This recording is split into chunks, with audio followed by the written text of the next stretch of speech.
بسم الله الرحمن الرحيم. الحمد لله رب العالمين، والصلاة والسلام على سيدنا محمد وعلى آله وصحبه أجمعين. خۆشەویستان، سەلام و ڕەحمەت و بەرەکەتی خواتان لێبێت لە کەناڵی ئاسمانی پەیام لە بەرنامەی شیرینچا بە خزمەت ئێوەی بەڕێز و خۆشەویست گەیشتمەوە. ئەڵقەی ئەم جارەمان لە خزمەت زانایەکی گەورەی کورد و ناودارێکی کورد و مامۆستایەکی خۆشەویست و زانایەکی زۆر بەڕێزی ئەم کوردستانە خۆشەویستەمان جەنابی مامۆستا شێخ محەممەد عەلی قەرەداغی کە خەڵکی ئەم ئاواییە یاخود ئەم دێی تەکیەیە. مامۆستا شێخ عەلی بەرهەمەکانی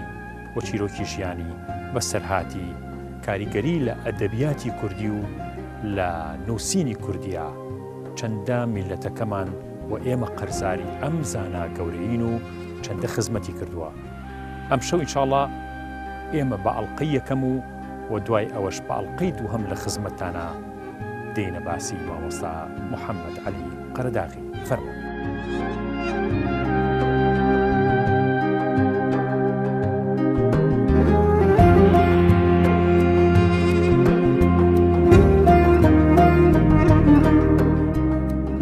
هەڵکەوتووی ناوداری ناوازەی کوردستان، قامەتێکی پڕ لە حیشمەتی زاناپێشینەکان، قەسیدەی ئێوارانێکی درەنگ وەختی بە ئاواز و سەدا، پارێزەری کەلەپوری کوردی، خەبیری مەختووتات، زانای کەم وێنەی بۆ خواژیا و بۆ نیشتیمان سوتاو، گۆشەگیرێکی کەم شێوە لە سیاسەت و فرت و فێڵی ئەم سەردەما، بەڵام لێوان لێو لە خزمەت و بەرچینەی پەڕ،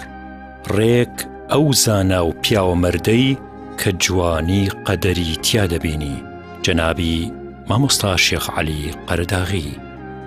مامۆستا محەممەد عەلی قەرەداغی لە ساڵی 1949 لە گوندی تەکیەی قەرەداغ لە دایک و باوکێکی مۆکۆر لەسەر خوێندن و بوونی بە زانایەکی ئاینی لەدایک بووە. تا پۆلی سێی سەرەتایی لە خوێندنگەی حکومی خوێندووە و پاشتر ڕۆشتۆتە خوێندنگەی ئاینیەوە. وەک عادەت و نەریتی قوتابی ئەو کاتە بۆ وەرگرتنی زانست چەند قوتابخانە و حوجرەیەک گەڕاوە. پاشانەچێتە بەغدا، قۆناغی ئامادەیی لە پەیمانگای ئیسلامی لە بابوشێخ تەواو دەکات و دەچێتە کۆلێژی ئیمام عەزەم. 5 ساڵی ئەو کۆلێژە بە سەرکەوتووی تەواوەکات لە ساڵی 1976دا. لە ساڵی 1966 دەگات بە خزمەتی مامۆستا مەلا عەبدولکەریمی مودەڕیس و ئیتر بۆ ماوەی 34 ساڵ پەیوەندی لەگەڵی نەپچراوە و لە خزمەتیا بووە. دەربارەی مامۆستا مەلا عەبدولکەریمی مودەڕیس دەفەرمێ: کەسم نەبینیوە هێندەی مامۆستای مودەڕیس ڕقی لە ناوبانگ و دەرکەوتن بێت. کاریگەری مامۆستای مودەڕیس لەسەر مامۆستای قەرەداغی ئەوەندە زۆرە هەتا قەرەداغی دەفەرمێ مامۆستای مودەڕیس هۆکاری سەرەکی بزواندنی هەستی شیعر و ئەدەبی من بوو.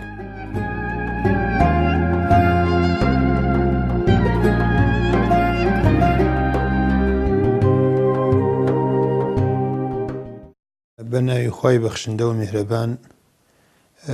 من ناوم محەممەد عەلی قەرەداغیە، ئێستا لە نووسین و لە ناو بانگا لە شتێکە. باوکم بە حەمە عەلی ناوی ناوم هەر لە خۆشی حەزرەتی پێغەمبەر صلی الله عەلەیه وسلم. لە ناو خۆی کتابە شێخ عەلی ناسراوم. ساڵی 1949 لە دەی تەکیە لەدایک بووم. سەرەتای ژیانم وەکو هەر مناڵێکی لادێ منیش لەوێ ژیاوم و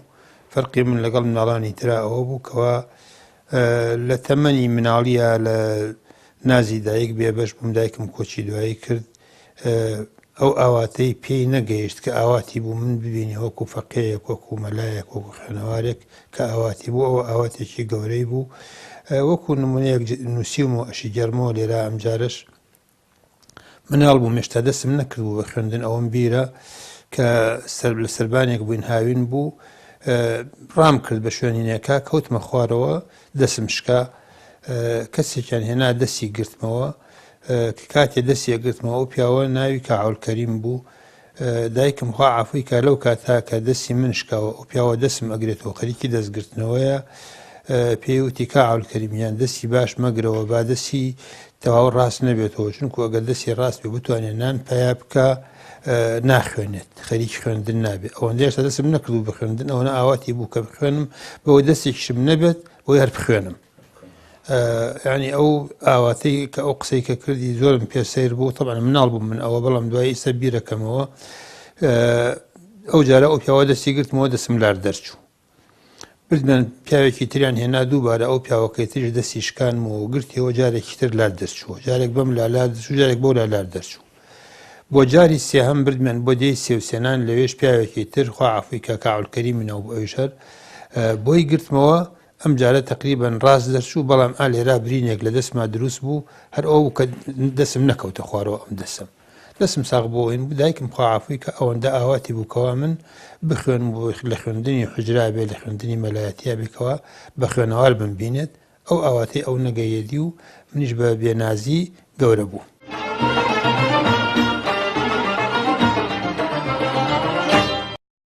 والله قوربانگیان لێرە مناڵ بۆ ئەو لێرە ڕۆیشتووە یعنی مناڵ بوو باوکی بە زۆر پێی خۆنە هەتا ڕاوی تاچوو ئەو شاوتی نەڕۆیژوو بخوێنی نایڵ بنان بخوێنە ماڵە ئەوە نە یعنی جدی کرد باوکی دەرەجەی عەلا بێ زۆر تالیبی فەقێ و مەلا بوو هەتا بڵێ خزمەتی مەلا و فەقێیە کرد حەزێک ئەی گەر مەلا فەقێ دەرس بخوێنێت و بێت پێم نێ بەسەر ئەم چاومان لا نادەم کاتێک کە جەنابەت چوویتە خوێندنی قوتابخانە لە دەی تەکیە ئەو بەسەرهاتە ئەگەر بە کورتی جەنابتان ئاماژەی پێ بکەن چ ناسۆرێکی گەورە بوو لە دڵی تۆیە کاتێکە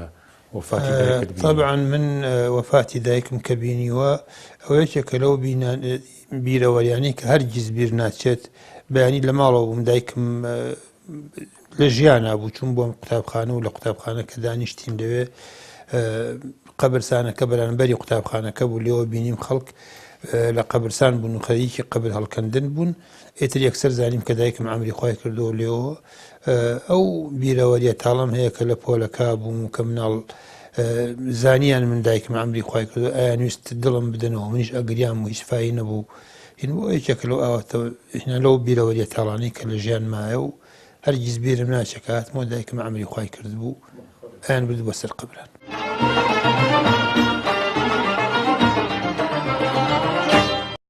مامۆستا محەممەد عەلی قەرەداخی یادی بەخێر بێ و تەمەنی درێژ بێ و ئینشاءالله قەڵەمەکەی هەروەکو پێشوو کارا بێ بەڕاستی یەکێکە لەو مامۆستا بەڕێزانەی کە خەسمەتی ئەدەبی کوردی مێژووی کوردی کردووە لە یعنی هیچی لە ناحیەی خزمەتەوە کەمتر نییە لە شێخی خاڵ لە مامۆستا سەیعەلا خوا لە هەمویان خۆش بێ و ئینشاءالله تەمەنی ئەمی درێژ بێ بەڕاستی مامۆستا وەختێک لە خزمەتی مامۆستا مەلا عەبدولکەریمی بیارا بوو هەڵسا بە سەرپەرشتی دوو شاکاری زۆر جوان یەکیان ئیقتران النەیرنەکەی مامۆستا مەلا محەممەد ڕەشید بابان غەریقی ڕەحمەتی خوا بێ کە ئەو پیاوە یەکێ بووە لەوانە کە زۆر زوو هەستی نەوایەتی بزواوە چونکی لە چلەکانەوە فاتی کردووە ئەو وەختە زۆرینەی کوردەکە ناحی دینەکە غەڵبەی کردبوو بەسەر ناحی قەومیەتەکایە قەومیەتێکی وایان نەبوو بەڵام ئەو پیاوە ئەو مامۆستا محەممەد عەلی قەراخی یەکێ لە شاکارەکانی ئەوەیە کە ئەو خزمەتەی مامۆستا مەلا ڕەشید بەجی کردووە و ناوی ئەو پیاوە مەردەی زین کردوێتەوە و دووهەمیش سەرپەرشتی مامۆستا بۆ کتێبەکانی مامۆستا مەلا عەبدولکەریم بۆ بمایی ڕەحمەتێکی زۆر کە گەیشتووە بە میلەتی کورد و کە فێری دینێکی سەحیحیان بکە و هەر ئەوەشە کە مامۆستا شێخ محەممەد عەلی قەرەداخی خۆی ڕۆحێکی دینی هەیە ڕۆحێکی مەردایەتی و کوردایەتیشی تیا هەیە و ئەو دوو ڕۆحەی خەسار نەکردووە و ئەوەنەی توانیوێتی لە خزمەتی دینی ئیسلام و لە خزمەتی میلەتی خۆی گەلی کووردا خزمەت بکە و بەڕاستی ئەگەر من شتێکم بەدەست وایە ئەو پیاوە بە معنای کەلیمە نەک لە بوارێکە لە چەند بوارێکە دکتۆرەی فەخریم پێ ئەبەخشی بەڵام دەردی مامۆستا سەیعەلا ئەفەرمێ هەر ملەتێکە چیانەی نەبوو زاناکانیشی وەزنی خۆیان نادرێت. مامۆستا جەنابتان دوای ئەوەی لە تەکیە دەرەچن طبعا حەزەکەم پێشەوەی لە دێی تەکیە دەربچین باسێکی ئیمام هەمزە بۆ بکەی ئیمام هەمزە لە تەکیە و لە ناوچەی قەراخە یانی چی؟ ئیمام هەمزە بە تایبەتی لە دێی تەکیا وەکو ئیستا ئەڵێن سونبول وەکو بڵێ سونبولیان وەکو بڵێ ئەوە کەسایەتیەک بوو کە ڕێزی ئەوەندە گەورە بوو یعنی هەر ئەوە بوو کە بڵێ نەئەچوو بواری پەرستنەوە لای خەڵک ئەوەندە ڕێزیان لێگرت و ئەوەندە گەورە بوو لای خەڵک دێهاتی دەوروبەریش و تا ناوچەی سەنگا و گەرمیان و ئەوانش ئەوەندە ڕێزیان لە ئیمام هەمزە ئەگەر هەر کەسێک لە تەکیەوە بچوایە بۆ ئەوێ لەبەر ئیمام هەمزە کابرا هەرچی وایە ڕێزیان لێەگرت و ئیمام هەمزە کەسێک بۆ لەو شوێنە کە بە ڕێزەوە تاوەکوونی ئەو سەردەمەی ئێمە تا سەردەمی بڵێن پەنجا بەرەو ژووریش و تا کاتێک تاوەکوونی دوای ئەوەی کەوایتر شوعێت لە تەکیاسەری هەڵدا و شوعێت دروست بوو خەڵک بە چاوێکی تر تەمەشای تەکیانە کردویان و تەکیە شوعیتایە تا ئەو کاتە تەکیە بە ئیمام هەمزەوە وەها ناسراو بوو کەس نەی ئێوێرا نەک دەستیان بۆ بەرە باسیشیان بکات.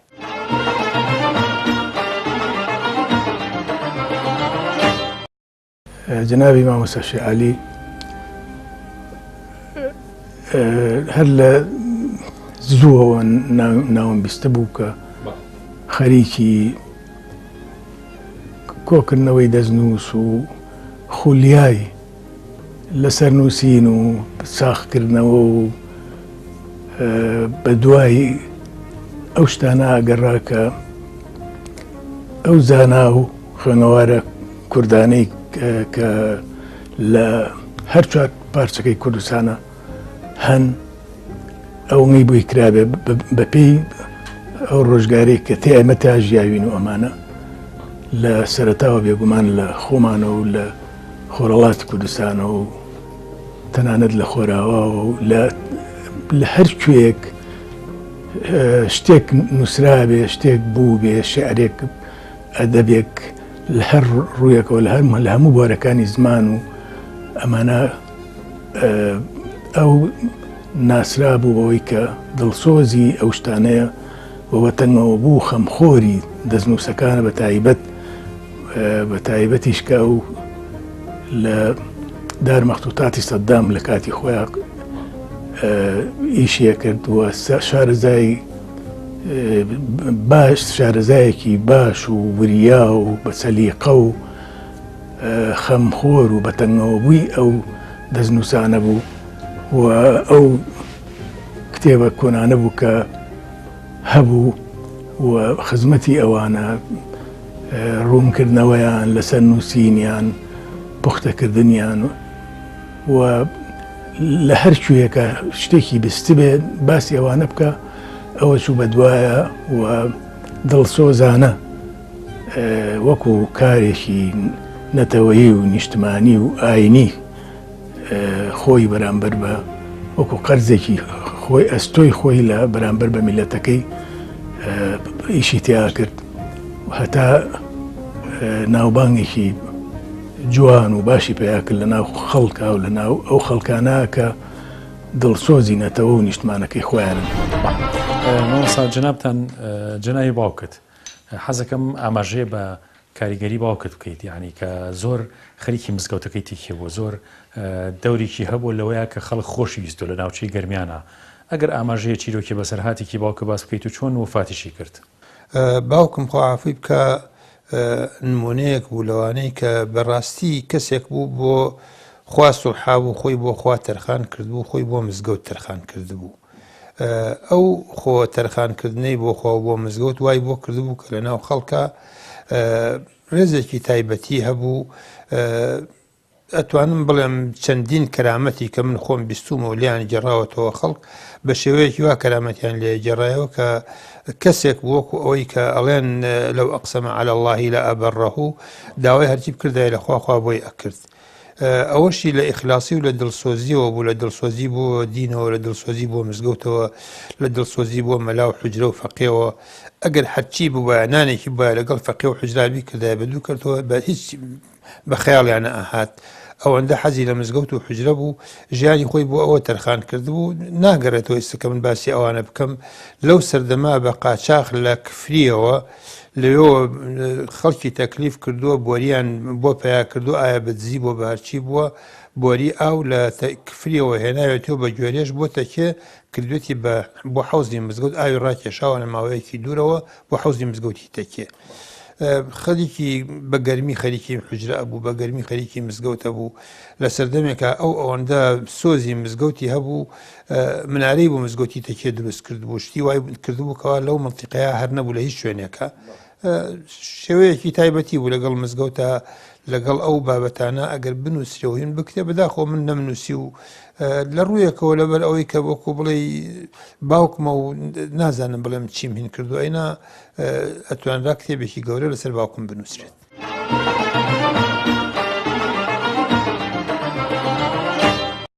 ئەم مزگەوتە شێخ حەمەدزیر یعنی ئەمە یعنی گەرمیان کاچوو بۆ گەرمیان پۆلیس نەیتوانی تووتنی ئەو بگرێ کاروانی تووتنیە کرد کەرەتێک کردیان یعنی پۆلیسەکان هەموویان تووشی ناڕەحەتی بوون ئیتر دوای ئەوە کاروانی بچوایەتە خوارەوە یانۆشی ئەمە شێخ حەمەدزیرە تووشی بەڵامانەکە نەخێنەوەڵا مزگیرەکە یعنی لە گەرمیان ناگەرمیان ناوێنە مزگیر یعنی ئەوە بۆ هەرچی کەسێک عەزەتی بایە تۆزێ بایە تووشی ناڕەحەتیە بوو مزگیرەکەی ئالەوە بوو پیاوێکی ئەوەنە مبارەک بوو لە گەرمیانە هەتا داوبەک لە گەرمیانە هات تەشەبوسی پێکرد کە بینی بکات نادیان بۆ بەغا بۆ مندوبی ئەوتە مندوبیان پێ لەجێهین یعنی ئەو واسی بۆ کرد و ینی دوعای بۆ کرد دەیەوێنە ئەوەنە ئیحتاری بوو ئەوەنە پیاوێکی صاحب محتەوە بوو لە گەرمیانە خوا لێ خۆش بوو حاجی شێخ محەممەد مزیر بەڵام من بەڕاستی وەکو لێرەوە حەزەکەم ئەو نازناوەی مامۆسا پشتڕاست بکرێتەوە بکرێ بە حاجی شێخ محەممەدی موفید نەک مزیر بە حەقەت چونکە ئەوەنی کە من بە تەمەنێکی خۆم ئاگادار بووم بیرم بێت بەردەوام ئەو پیاوە لە خزمەتی مزگەوت هابووە ئەمەی کە وەکو لە تەکیە و غەیری تەکیش لە زۆر شوێنانی تریش هەر لە بشوایەت ئەگەر بەڕێکەوت بە دیەکی تریش هەر لە هەوڵ و خزمەتی مزگەوتەکە بوو بەڵام بە تایبەتی وەکو تەکیە کە من ئاگادار بم خوا لێ خۆش بوو بە ڕەحمەت بێ یاعین لە گەرمیان لە شوێنانی تر ئەسوو بگرە بە سەدەقە کۆکردنەوە بە داوا و تەکلیفکردن لە خەڵک پیاوە دەوڵەمەنەکانی ئەو سەردەمەی ئەو مەنتیقانی ئەسووە لایەن ئەوەنی کە بە حەقەت ڕێز و احترامیشی زۆر بوو لە لای خەڵک چونکە هەوڵەکەی بۆ خوا بوو ئیخلاص بۆ خوا بوو بۆ مزگەوتە بوو خەڵک هەموو کۆمەکیانە کرد و ئەیهێناو لەم مزگەوتا سەرفی ئەکرد.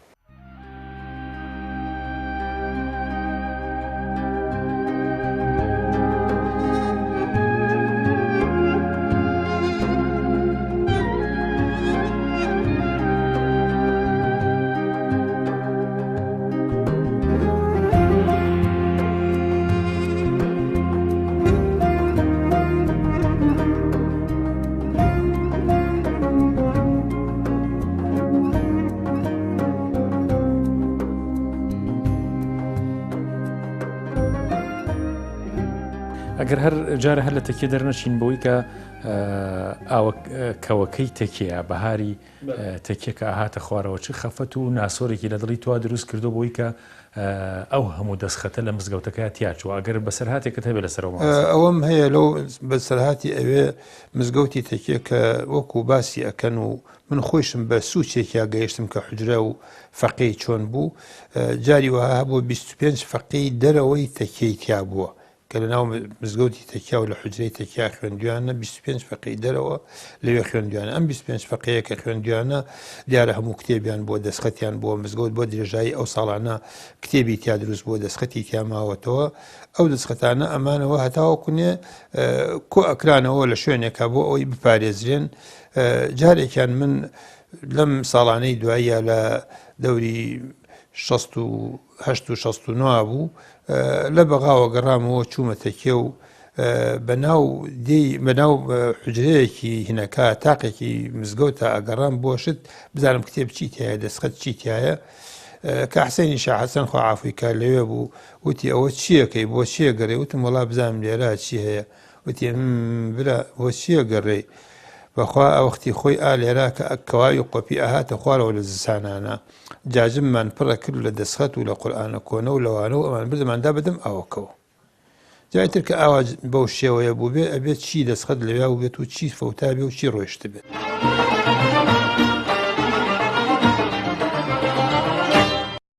ئەڵێن بە شێخوڵا هاتووە مامە شێخوڵا دەستی کرۆ بە گریان توێنە بۆ چیە گرێ و توێتی وەڵاهی هەموو شێوەک ئالەم مزگەوتا چ کەس شەو نوێژی کردووە ئیسێ ماوە تۆی هەشتووە کەس لەیرە ماوە تۆ شەو نوێژەکە ئەوها یعنی دەهین بووە جی مبارەک و این بووە وەنا هەتا یعنی لە گەرمیان و لە ئێران و هاتوون ئەیرە جامیعە بووە نەک مزگەوتە مامۆسای وایتیا بووە شێخ خەلیمەلا بووە دوای ئەوە شێخ ئەحمەد ئیمام بووە لە دوای ئەم دەم دواییەوە مامۆستا شەعب ئەوانە پیا بوون من بوسین بوون ئەبانە کە هاتوون بەدەبێ خۆبەخش بوون یعنی دائیمی مدرسێکی وا بوون لە ئێران و هاتوون یعنی فەقێ لەیرە تا تەوایان کردو حتا بەبینی خۆم من دووان هاتوون کفریەوە لەیرە لای مامۆستا شەعب مامۆستا شێخ نووری دەرسیان خۆنووە ئاخر مەدا ئەوەی ماوەسەیان کە من خۆم وەکو عرسەکەم کۆتا لەوانێ بڵم تەمەنی من فریای فەقێکان کەوت بێ بەڵام وەکو لە مامۆستا بەڕێزەکان و پێشینانمان بیستۆ لە بابا پیرانمان ئەفەرمونون جارێک ژماردویانە 6 فەقەیتیا بوون جارێک 48 فەقەیتیا بووە ئەم فەقیانە مامۆسای پایەبەرز و زانا وەکو مامۆستا شێخ عەبدوڵای مەلا دەرەجەی عالی بێ مامۆستا حاجی شێخ نووری دەرەجەی عالی بێ مامۆستا شێخ محەممەد کە کوڕی مامۆستا شێخ عەبدوڵای مەلا دەرەجەی عالی بێ کاکاتە بڵێن خاڵی خۆم ئەمانە بەردەوام ئەم سیانە یعنی دەورێکی باڵایان بینیوە باوکی مامۆستا مەلا کامیل دیشمانەیە مەلا کامیل کەیسە بە حەقەت دەتوانم بڵێم فەقەراتی مزگەوتەکە ئەو ڕایگرتووە بەم تەمەنێش وخوا تەمەن درێژی کە ئینشاءڵڵا زیاتر لەسەر ئەو حاڵە باوکی ئەویش مامۆستا شێخ عەبدوڵای ناو بووە وەکو قاریئێک قورئانی بە خەڵک وتووە بە مناڵانی ناو دێکەوتووە ئەوش خزمەتێکی بەرچاوی بینیوە بە حەقیقەت سەبارەت بەوەیش کە بۆ مێژووی مزگەوتەکە مامۆستا مێژووی مزگەوتەکە ئەوەنی کە من ئاگات بیستی بێتم کاتی خۆی پاشا مەحموود جاف سڵتان پاشا مەحموود جافیان پێوتووە یەکەم کەس بووە لە بەشداریکردنی لە بنیادنانی ئەم مزگەوتە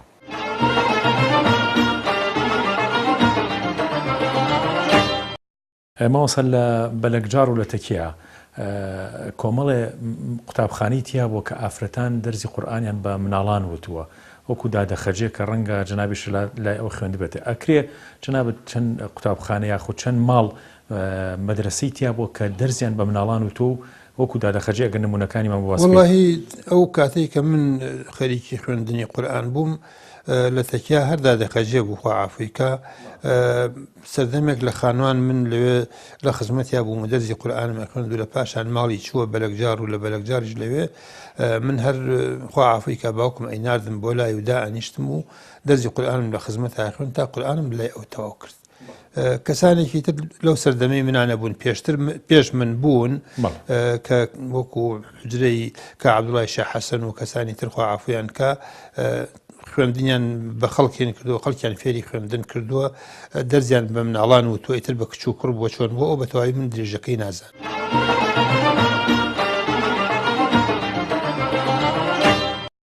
الذي خلق 7 سماوات طباقا ما ترى في خلق الرحمن من تفاوت فارجع البصر هل ترى من فطور ثم ارجع البصر كرتين ينقلب إليك البصر خاسئا وهو حسير أمدي أو هابوا هاتك شيء قرآن نخون بيت ما قلت شون هاي مجالي نبو بيه إنا قرآن خوين همو تلبو من عليك إذا قرآن يخونوه هين أمديه أو نخ مجبور بون بيوين بون إسيك دوما بون خلقوا هاي نبوا طاقة الدين نماو أوي زور دیار بوون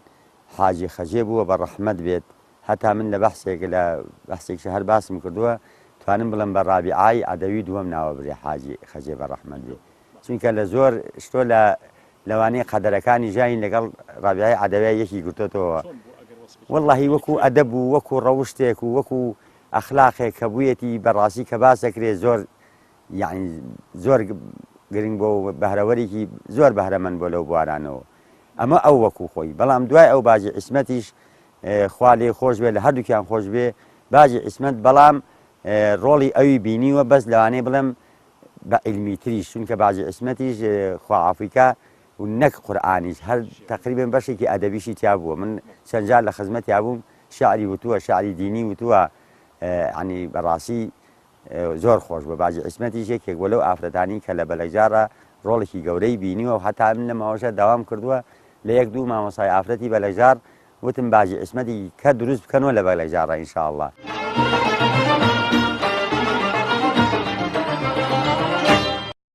بەڵێ ماوەسا کەسی ناودار مەشهور زانا یاخود شاعر هاتووتە تەکیە و فەقێ بوو بێ یاخود دەرزی خوێند بێت یاخود مەلا بوو بێت لە پێشینەکان ئەگەر جنابەت وڵی ئەوەی کە من بیرم بێ و باسم کردووە نالی لە تەکیە خوێندوێتی نالی لە تەکیە فەقێ بووە ئەو بەسەرهاتەی کە ئەیگەڕنەوە ئەڵێن حەبیبە و نالی من لە دادەخەجێم بیستۆخوا عافوی بکە دادەخەجەیەکی تر دایکی ماوەڵ شەمسەدین و خێزانی کامەحموو شەمەحمووی شەقار دادەخەجێخوا عافوی کا من مناڵ بووم زۆر مناڵ ئەو حکایەتەی گەڕایەوە وەکو بیری مناڵی لە بیرم نەچووەوە کە نالی لە تەکیە فەقێ بووە دڵی بە ئایشێوە بووە ئەم کە ئەڵێن حەبیبە حەبیبە نییە ئایشەیە ئایشەی شێخجامی بووە شێخجامی لە دەکیا دوو شێخجامیە بووە شێخجامی گەورە بووە شێخجامی بچووکە بووە ئایشەی شێخجامی بچووک لە تەکیا بووە نالی دڵی پێوەی بووە لەویا و خوێندوێتی و لە دیەکەشا دڵیشی بە ئایشەوە بووە کاتی ئایشەیان داوە بەشوو لە ڕێگەی بەرانبەرەوە بردووانە بۆ بەلەکجار دادەخەجە خوا عافوی کاوتی نالی لە حیوانی حجرەکەەوە حیوانی مزگەوتەوە پارچەیە شعری بەدەنگی بەرز بە کوڵ خوێندەوە ئتر تەکیی جێڵاو ڕۆی ئەمە نووسیمە من وازم بەسراتە لە شوێنی تررا نووسیمە و ئەوەیە کەلەوە بەسەرتانە یعنی طبعا دیتەکەیە کە دیەک بێ 25 فەقیتیا و بێ بدرێژایی وەخت و 15 فەقیش بە زۆری شاعریان تیا بووە شاعری زۆری تیا بووە لە ناو تەکیە خۆیان شاعر بووە باپیری ئێمە کە شێخجامیە شێخجامی خۆی شاعر بووە شعری هەیە لە شعری کەمی ماوە لە شعرەکانی شاعری تیا بووە تەکیە مامۆستا عەلی قەرەداغی کە کوڕی حاجی شێخ محەممەدی بام بڵێم مفید نەک مزێر کوڕی حاجی شێخ محەممەد بەڕاستی ڕۆڵێکی زۆر گەورەی بۆ مامۆستا لە نووسینەکانی لە کتێبە بە نرخەکانی کە دایناوە بە تایبەتی لە گەنجەکان بەڕاستیەکەی یعنی ڕۆڵێکی بەرشاوی هەبووە چونکە ئەلحەمدولیلا خوای گەورە بەهرەوەری کورە بە شارەزایەکی باشی هەیە وەکو جەنابتان ئەزانن لە پیاداچوونەوەی کتێبەکانی خوا لێ خۆشبوو مامۆستا مەلا کەریمە بەشدارێکی گەورەی کردووە دیارە خاوەنی زانستێکی باشە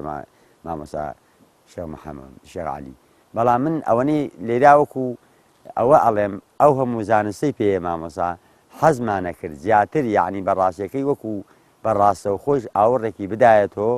لە پێکێنان و دروستبوونی ئەو فەقێ و ئەو دەرسەی جارانە وەکو تەکیە کە مەدرسەیە بووە مامۆستا ئەگەر بگوازینەوە بۆ هەڵەبجە و بۆ خەرپانی کتێبخانەیەکی گەورە و کەلەپورێکی گەورەی شعبڵای خەرپانی لە هەڵەبجەیە جەنابەت ئەتوانم بڵێم کە کەوتی بەسەر خەزنەیەکی گەورەیە و هەوڵەدا کە زیندوی کەیتەوە یەکەم بەرهەمی نووسینت ئەو نووسینە بۆ لەسەر شعبڵای خەرپانی من بە ئەوەی کە بە عەرەبی نووسیومە یەکەم بەرهەمم ساڵی 1973 لە کولیا بووین داوای بەحسی تەخەڕوج داوای بەحسی کولیان لێکن وەکو بەحسی تەخەڕوج نەبووە ئەو کاتە هەموو ساڵێ داوای بەحسیان لە تەلەبە ئەکرد کە بینووسێ من ئەو بەحسەم هەڵبژار الشێخ عەبدەڵڵا الخەرپانی من خلالی مەخطوطاتی مەکتەبەتی گەڕامەوە هاوینێک لە هەڵەبجە دانیشتم لەناو کتێبخانەکە ئەوەی ئاخری حاشیەکان و ئاخری کتێبەکان و کێ نووسیوێتی و کەی نووسراوەتەوە و چی کراوە لەوانە شتێکم گەڵاڵە کرد کە بوو بە بەحسێک نووسیم بەحسەکەش کە بردم بۆ کولێ مامۆساکە زۆری پێخۆش وتی شتێکی زۆر باشە ئەو کاتەوە کۆیسە نەبوو ئیسینساخۆوانە کاربۆن هەبوو بە کاربۆن دوو نسخەم نووسیەوە نسخەیەکم دا بە مامۆساکە نسخەیەکی شمت بۆ کۆڕی زانیاری کورد ئەو کاتە لە بەقا لە کۆڕی زانیاری لە گۆڤاری کۆڕی زانیاریە بڵاو بووەوە طبعا کتێبخانەی شعبڵای خەرپانی کتێبخانەیەکی گەورە بوو کتێبخانەیەکی زۆر بووە و بەشێکی زۆری فەوتاوە و کەمێکیشی ئیسەماوەتەوە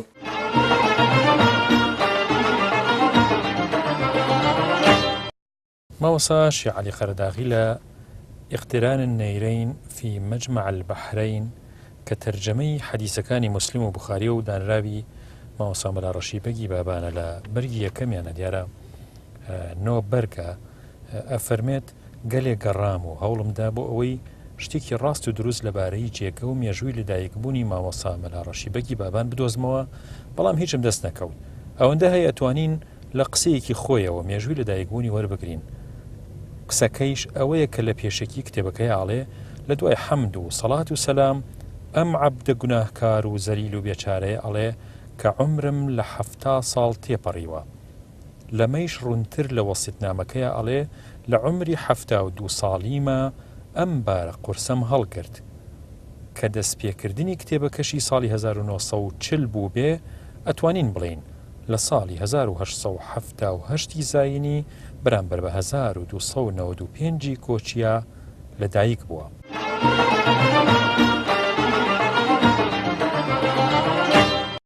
جنابتان مامۆستا کۆلێژی ئیمام عەزەمتان تەواو کرد لە شاری بەغا و بە پلەیەکی باشیش یعنی دەرچوون. ئەگەر ئەو ساڵانە جنابتان بۆ نەچوون بۆ خوێندنی ماستەر و دکتۆراکە جنابتان ینی ئەهلیەتی ئەو شەهادەیەتان هەبوو؟ ئەو کاتە لە بەغا خوێندن وەرگرتن بۆ خوێندنی ماجستێر و دکتۆرا ئاسان نەبوو. خوێندن بۆ ماجستێر ئەبوایەت ئەو کەسە بەلای کەمیەوە بەعسی بوایەت. من یەکەم بەعسی نەبووم، دووهەم بەشداری شۆڕشیشم کردبوو لە شۆڕش گەڕابوومەوە وەکو بڵێ ئەوەش ناوێک بوو پەڵەیەک بوو بە دوای 1970 دوو جار تەقدیمم کردبووە بڵێن خوێندنی باڵایان دیراساتی علیا بۆ ماجستێر هەردوو جارەکە بە پلەی باش لە مقابلە و لە ئیمتیحان و هینەکان هاین بووم و بەڵام کە دوایی ئەچووە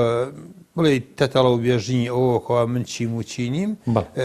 بۆیان ناکردم و ڕێگەیان نەدام خوێن دوای 2 ساڵەکەی تریش وازم هێنا. بەڵێ مامۆستا باسی 1970 و شۆڕشی کورد ئەو کاتە جناب لە بەغا بوویت و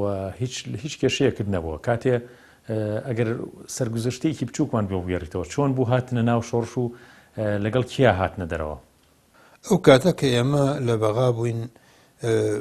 مەلای کورد لە بەغا زۆر بوو. ساڵی 1970 کە شۆڕش دەستی پێکردەوە هین بوو بەعەس ئەیویست بە هەر شێوەیەک و بە هەر ڕێگەیەک ببێت ڕێگە لە شۆڕشی کورد بگرێت بۆ هەموو چەکێک پەنای بۆ هەموو چەکێکە برد پەنای بۆ هەموو کارێکە برد کەوا ڕێگە لەو شۆڕشە بگرێت. یەکێک لەوانەی کە پەنای بۆ برد مامۆسایان و زانایانی ئاینی بوو کە لە بەغا بوون و زانا کوردەکان کە کۆمەڵێک بووین نازان بیرم نیە 15 کەس بوون ئەوانەی کە ناویان نووسین و بڕیارێکیان بۆ دەرکردین کە ئێمە بینەوە لە کوردستان هەر کەس لە ناوچەی خۆیان لە مەنتیقەی خۆیان دەستکەین بە ئامۆژگاری و بە وەعز و بەوەی کەوا بڵێن پێشمەرگە کافرەوە پێشمەرگە ئەوەیە و ئەبێ گوێیان پێ نەدەن و ئەبێ خەڵک شەڕیان لەگەڵا بکەوە بێ خەڵک لە دژیان بۆستێتەوە. ئەمە پێش 1970 مامۆستا 1970 لە کاتی دەستپێکردنەوەی شۆڕشا بوو. ئێمەش ئەوەمان پێ قوبوڵ نەکرا، من بەش بە حاڵی خۆم ئەوم پێ قوبوڵ نەکرا لە بەغا دەستی مناڵەکانم گرت و هاتمەوە بە هیوای ئەوەی کەوا ویان ناردبووم کە من لێرە ئەو قسانە بکەم. گەیشتمە سلێمانی و لە سلێمانی و ڕۆشتمەوە بۆ هەڵەبجە لە ڕێگا لە ژێردەستی شۆڕشا بوو لە کانیپانکە و ئیتر شۆڕش بوو پێشمەرگە بوو هینیتیانە بوو